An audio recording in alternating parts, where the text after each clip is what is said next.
This app can apparently help you make more money with your side hustle, different gig apps and platforms, and basically any niche as well. So as someone who's done this stuff since 2015, I was a little skeptical. So you and I need to test this in this video to see, is this something everyone should be using, and will it make you more money? You know this app, this is ChatGPT, and there's a new feature where you can actually talk to this AI, and we're going to ask it questions and judge the answers and hopefully get some earnings hacks, again, for basically any niche in the gig economy. Will I know more than this, or will we discover something? What do you think I should start with? It's right in front of me. How about, what can you tell me about making money in the gig economy? Making money in the gig economy involves doing short-term jobs or freelance work, often through online platforms. Popular gigs include ride-sharing, food delivery, freelance writing, graphic design, and more. It offers flexibility, but income can vary. That's true, but kind of general. I wonder, what is the highest paying gig economy app right now? The highest paying gig economy app can vary based on skills and location. However, tech-focused freelance platforms like TopTal or Upwork often offer high-paying opportunities for skilled professionals in areas like software development, design, and consulting. For more general apps, Airbnb can be lucrative if you have a desirable property. For specialized skills, look into niche platforms related to your expertise. And that's interesting because years ago, my brother did Airbnb and he made good money, more than anything like rideshare, food delivery. But how about earnings per hour, right? Let's try this. What is the average earnings per hour of DoorDash Dashers in the United States? DoorDash Dashers in the United States typically earn between $15 and $25 per hour. This can vary based on factors like location, time of day, and tips. I'm interrupting. So what do you think about that? $15 to $25 an hour. That kind of really makes sense. And it says based on marketplace, time of day, day of the week, whatever. That is actually a pretty decent window. What are you averaging on DoorDash? Because I just did earn by time and earn per offer. I was averaging like $16 an hour. Not fantastic here in Pittsburgh, but let's continue. How can I earn more money per hour as a DoorDash Dasher? To earn more per hour as a DoorDash Dasher, consider these tips. 1. Work during peak hours like lunch and dinner time when demand is higher. 2. Focus on busy areas where there are many restaurants and customers. 3. Accept longer deliveries that might offer higher payouts. 4. Provide excellent customer service to increase your chances of getting higher tips. 5. Track or optimize your routes to reduce time spent on deliveries. I agree, except for that one. Let's talk about this. Should you accept longer routes to make more money? Not necessarily. There, I disagree, because just because it's a longer route and just because the cash flow might be more, it might be like $18, but if it's 12 miles, it pulls you super far out of the zone, 15 miles is just not the same thing as, let's say, a $2+ a mile that is 5 miles away. That is interesting. Customer service, yes. If you have handed to me, you can maybe squeeze out some more tips there. What should we ask it next? Should we stay on DoorDash or something? I could do a part 2. Comment down below what prompts you'd like me to ask. And actually, I'm developing 200 plus gig economy prompts for you. Look for that soon at yourdrivermike.com. I know DoorDash is really popular. How about, is DoorDash paying Dashers less overall in the past 3 years? Earnings for DoorDash Dashers have fluctuated over the past 3 years due to various factors. These include changes in base pay, the introduction of new policies, and shifting market conditions. Some Dashers report lower base pay rates compared to a few years ago, though this can be offset by promotions, peak pay, and tips. The overall earnings can vary significantly by location and individual experience. Has your DoorDash base pay gone down in the last 3 years? And if you haven't driven 3 years, don't worry. You can still comment down below like what you have been seeing. So base pay from the company, that's like flat out what they pay, is $2 to $10. And then promotional pay and tips. That really hits you. And I've read your comments that say, like, I get $4 orders and it's a $2 base pay and maybe like $1 something customer tip, and then peak pay. Ooh, you know what? I want to ask about peak pay too. Have DoorDash Dashers been getting less peak pay incentives over the past 3 years? Yes. Many DoorDash Dashers have reported that peak pay incentives have decreased over the past 3 years. DoorDash adjusts these incentives based on supply and demand. And as the platform has grown and more Dashers have joined, the need for high peak pay incentives has reduced in some areas. However, this can vary widely depending on the region and specific type. That is crazy. And this is like sourcing like the entire web, basically. This is like combing through all this stuff and like message boards, websites, all of the blogs from the company, from the public and Dashers. Wow. So it said, yeah, it didn't even give an opinion. It said, yeah, like DoorDash Dashers have seen less peak pay. I certainly have, from the boom of 2020 and all the restaurant closures. And even after that, even from 2021, 2022, have you? Is Amazon Flex a good side hustle if they're paying $20 an hour? Amazon Flex can be a good side hustle if they're paying $20 an hour, especially if you prefer a flexible schedule and enjoy driving. However, consider additional factors like wear and tear on your vehicle, fuel costs, and the physical demands of delivering packages. It's a solid option for those who want a consistent and potentially higher hourly rate compared to other gig economy apps. I swear they're pulling from my videos, because that's what I've said that. I'm like, it's consistent, but it's more labor, like delivering the packages, like it said. $20 an hour is kind of my floor for you on Amazon Flex, because it is more stops an hour. It is more workload. It's decent, but as I've been saying as of late, you can't predict the routes. Like when you get there on package delivery, at least, not Amazon Fresh. Wow. What do you think about Amazon Flex? Okay, I need to ask about this. Is Walmart Spark a good side hustle if I have to continually come back to the store for my next pickup? Walmart Spark can be a good side hustle, but having to continually return to the store for your next pickup might reduce your efficiency and earnings. It's essential to consider how much time and fuel are spent driving back and forth. If the store is close to high demand delivery areas and you can get multiple orders quickly, it could still be worthwhile. Evaluate how well it fits into your schedule and whether the logistics make sense for you.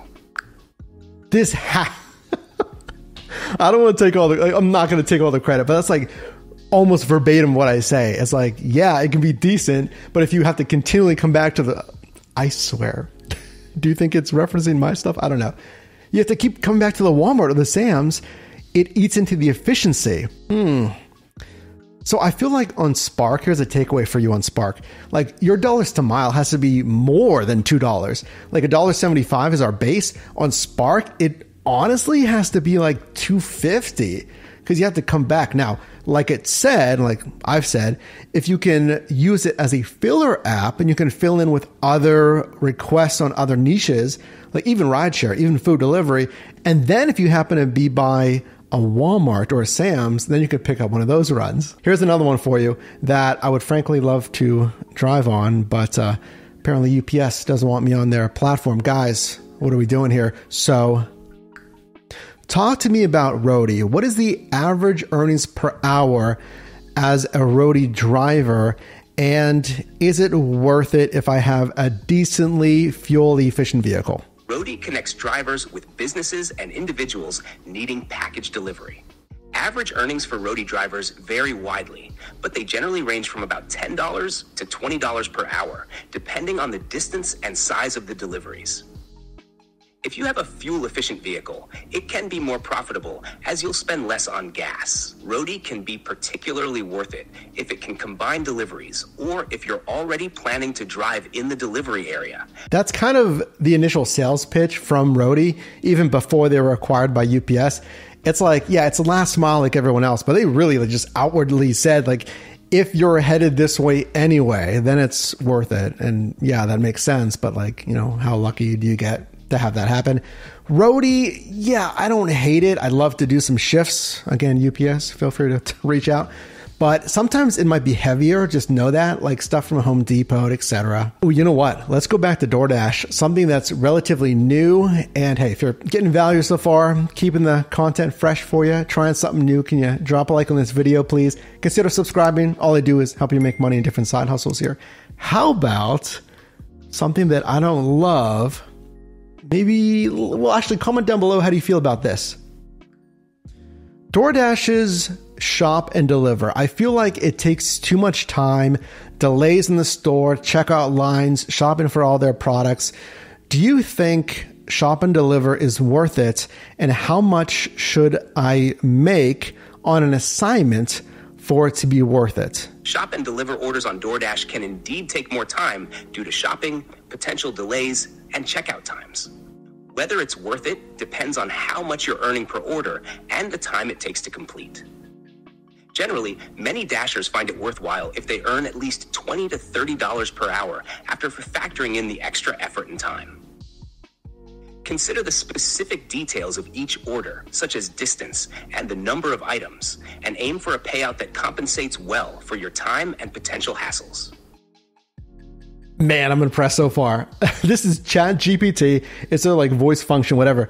That's actually quite good. What did it say? $20 to $30 an hour? I know. I get what you're saying. Feel free to comment it if you want, but oh, good luck getting offers that pay $20 to $30 an hour on shop and deliver. But it's the same thing I told you. It's dollars at a time. How much time is it going to take? I don't want to be locked in that store shopping for 20 some items. I feel like I just need to ask this next one, maybe just for me, but I'm betting someone is interested in this because it can be such a good revenue stream and I've done it. So I'm interested in making money on social media. What do you think is the best platform right now to make money quickly? And I want to make at least an extra $1,000 with not a lot of extra time per week. Instagram and TikTok are currently popular platforms for making money quickly through sponsored posts, affiliate marketing, or selling products. To earn an extra $1,000 per week with minimal extra time, focus on creating engaging content that attracts sponsors or promotes products relevant to your audience. Monetizing through affiliate links or sponsored posts can generate income without requiring constant content creation. That is true. And I am trying to bolster my Instagram and TikTok. Feel free to follow me over there. Everything's at Your Driver Mike. And I feel like if you're going to make content, add value to your audience, know who your audience is. I know you are trying to make extra money, usually in the gig economy, but you might also be interested in other e-commerce, selling, stuff like that. Extra money, paying off bills, saving up for a large purchase, getting out of debts, credit cards, what have you. And I know for a good amount of people, they need this money either to, again, get out of debt or something, or make up for lost money at a job. Let's say maybe you lost a job, etc. I love monetizing on socials. I think the affiliate marketing combined with those sponsorships, 100%, that's really takes you from just the one revenue stream. You want 4, 5, 6 different revenue streams. So the platform pays me, affiliate marketing, my own products, sponsorships, any physical products, not just digital products, but possibly physical products. If you do any coaching, mentorships, membership, monthly programs, stuff like that. Last one that I gotta ask, because I know this is a hot topic, and feel free on any of these, please comment down below the question that you're answering and give your own take here, because this is just, again, citing the web, everything there that I'm leveraging my own expertise here. It's been pretty decent though. Why does it seem like a lot of gig economy workers are leaving or working less on their chosen app or platform? Especially years ago, this was really popular and workers were seemingly making really good money. So what happened? Several factors have contributed to gig economy workers leaving or reducing their hours on platforms.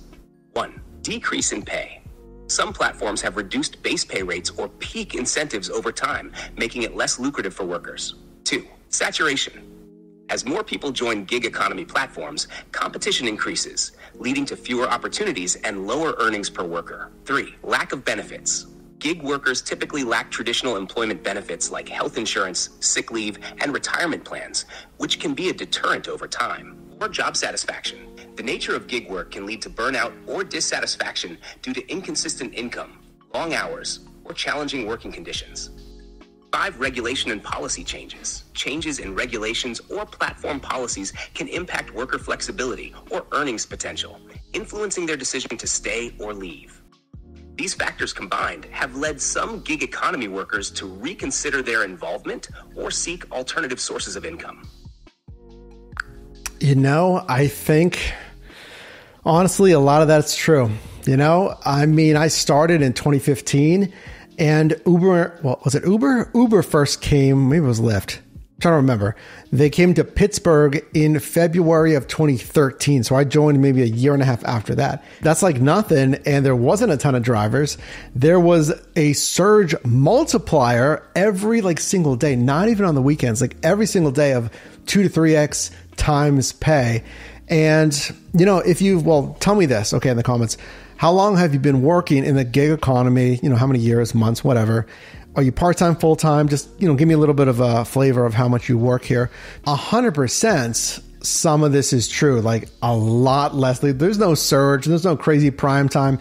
The peak pay, even when I was in San Diego, $3, $4, $5, $6 peak pay, it's not like that anymore. And then also, as mentioned, just more workers in general. People need extra money. DoorDash, 7 million earners.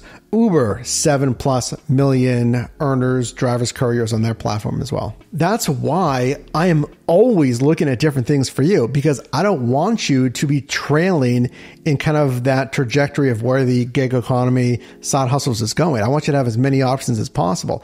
I want to look at digital, e-commerce, social media, different things like that.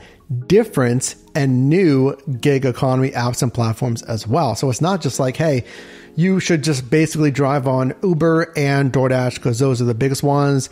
They've been around the longest, right? I want to give you other options. So again, let me know what questions you have for this ChatGPT, and if you want a part 2, and hopefully you learned something or at least got some more context with these gig apps.